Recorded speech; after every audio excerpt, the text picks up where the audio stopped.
Hello बच्चों, चलिए प्रश्न को पढ़ते हैं। यहाँ पर लिखा है प्रत्यास्थता की सीमा से आप क्या समझते हैं और सिद्ध कीजिए कि रबड़ की तुलना में स्टील अधिक प्रत्यास्थ है। तो चलिए बच्चों, इस प्रश्न की मूल अवधारणा को हम देख लेते हैं। तो बच्चों, जो प्रत्यास्थता का गुण होता है, जब किसी वस्तु पर बच्चों हम विरूपक बल लगाते हैं तो क्या होता है बच्चों, उसकी आकृति एवं आकार में परिवर्तन हो जाता है। जब बल को हटाते हैं बच्चों, तो वस्तु के भीतर उत्पन्न प्रतिबल के कारण जो है वस्तु अपनी आकृति एवं आकार को पुनः प्राप्त कर लेता है। तो बच्चों, इस गुण को जो है वस्तु की प्रत्यास्थता कहते हैं बच्चों यहाँ पर, या फिर प्रत्यास्थता का गुण कहते हैं। उसके बाद बच्चों, अगर हम लंबाई के अनुदिश बच्चों बल लगाएं तो लंबाई के अनुदिश उसमें विकृत होगी। तो बच्चों, जो उसमें उत्पन्न अनुदैर्ध्य प्रतिबल होगा बच्चों, अनुदैर्ध्य प्रतिबल, ये किसके बराबर होगा बच्चों? ये बराबर होगा हमारा, ये एक प्रकार से अनुक्रमानुपाती होता है अनुदैर्ध्य विकिरित के बच्चों। तो यहाँ पर अगर हम बराबर का चिन्ह लगाएं तो ये हो जाएगा यंग गुणांक, या फिर ये कह लें बच्चों यंग प्रत्यास्था गुणांक गुणे बच्चों विकिरित, इस प्रकार से।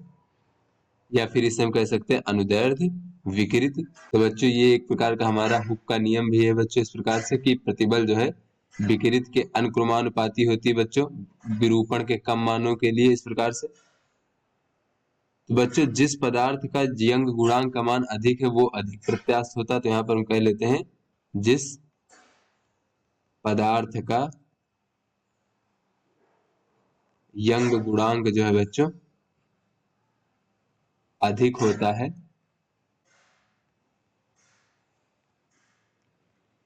वह अधिक प्रत्यास्थ होता है बच्चों, या फिर ये कह ले उसकी प्रत्यास्था अधिक है,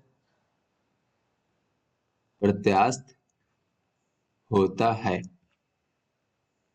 तो चलिए बच्चों, अपने प्रश्न को हल करते हैं। तो यहाँ पर बच्चों हमसे सबसे पहले बताना है कि प्रत्यास्था की सीमा क्या है बच्चों। जैसा कि हमने मूल अवधारणा में देखा कि प्रत्यास्थता क्या चीज होती है बच्चों। तो प्रत्यास्थता वह गुण है जिसके कारण बच्चों जब वस्तु पर विरूपक बल हटा लिया जाता है तो वह अपनी आकृति एवं आकार को पुनः प्राप्त कर लेता है। तो प्रत्यास्थता की सीमा का अर्थ ये हुआ कि वह सीमा जहां के बाद बच्चों वस्तु में प्रत्यास्थता का गुण समाप्त हो जाता है, तो वही प्रत्यास्थता की सीमा कहलाती है। तो यहाँ बच्चों हम कह सकते हैं कि वस्तु के भीतर उत्पन्न उत्पन्न प्रतिबल का अधिकतम मान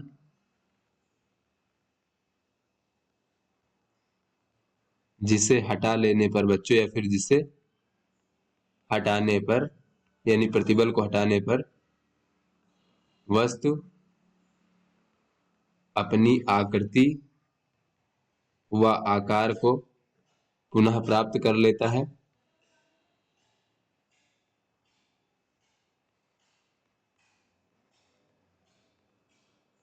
तो बच्चों, उस अधिकतम मान को हम प्रत्यास्थता की सीमा कहते हैं बच्चों।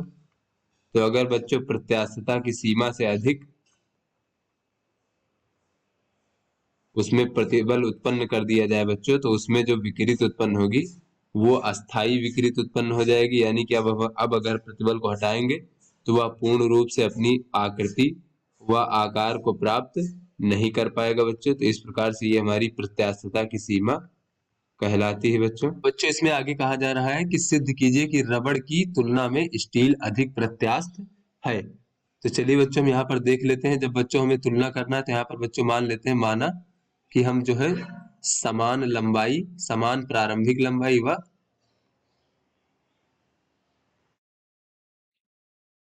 समान प्रारंभिक लंबाई स्मॉल एल मान लेते हैं बच्चों इस प्रकार से, और समान अनुप्रस्थ परिच्छेद दोनों का बच्चों इस प्रकार से, अनुप्रस्थ परिच्छेद ए मान लेते हैं बच्चों इस प्रकार से, वाला स्टील व रबड़ के टुकड़े ले लेते हैं बच्चों तुलना करने के लिए, रबड़ के टुकड़े लेते हैं। और उसके बाद बच्चों दोनों पर जो है समान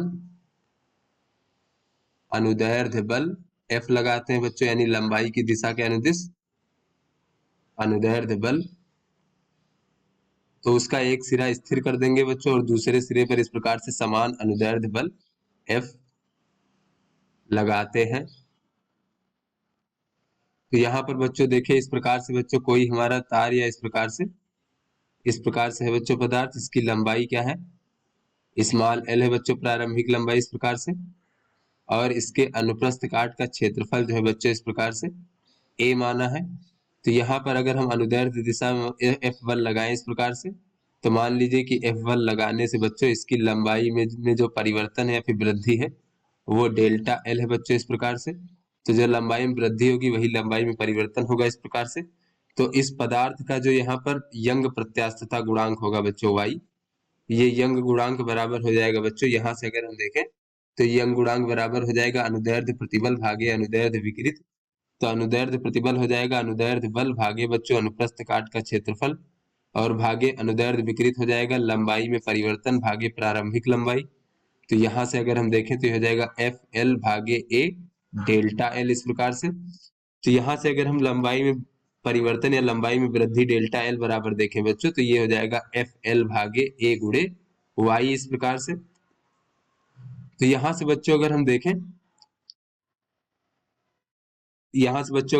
कि अगर हम समान बल लगाते हैं कि समान अनुदैर्ध्य बल लगाने पर बच्चों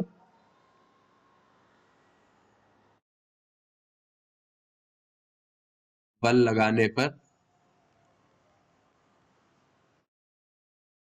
जो बच्चों रबड़ है, रबड़ में स्टील की तुलना में अधिक लंबाई में वृद्धि होती है बच्चों, स्टील की तुलना में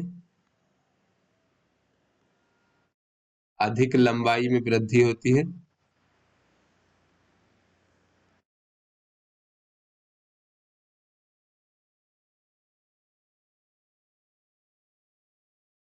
यहां से बच्चों हम कह सकते हैं कि जो बच्चों डेल्टा एल है ये हमारा रबड़, रबड़ की लंबाई में वृद्धि ये अधिक है डेल्टा एल किसका बच्चों, स्टील का इस प्रकार से। और डेल्टा एल का मान बच्चों यहाँ पर हमने ज्ञात किया है तो इसको लिख सकते हैं। तो बच्चों बल तो समान लग रहा है, प्रारंभिक लंबाई भी समान है, अनुप्रस्थ काट का क्षेत्रफल भी समान है, और ये यंग प्रत्यास्था गुणांक है तो ये रबड़ का है यहाँ पर बच्चों ले लेंगे। और इसी प्रकार से ये भी हो जाएगा एफ एल भागे ए, और ये हमारा यंग प्रत्यास्था गुणांक स्टील का हो जाएगा। तो यहाँ से बच्चों ये तो इस प्रकार से कट जाएंगे, तो इनका जो है व्युत्क्रम करने पर बच्चों इस प्रकार से हो जाएगा हमारा, व्युत्क्रम करने पर बच्चों चिन्ह भी उल्टा हो जाएगा इस प्रकार से। तो यहाँ से बच्चों हमें दिख रहा है कि स्टील का जो है यंग प्रत्यास्थता गुणांक का मान अधिक है, और जैसा कि हमने मूल अवधारणा में देखा कि जिस पदार्थ का यंग गुणांक अधिक होता है वह अधिक प्रत्यास्थ होता है। तो यहाँ से हम बच्चों कह सकते हैं अतः सिद्ध हो गया कि अतः स्टील जो है बच्चों वो रबड़ से अधिक प्रत्यास्थ है, स्टील रबड़ से अधिक प्रत्यास्थ है।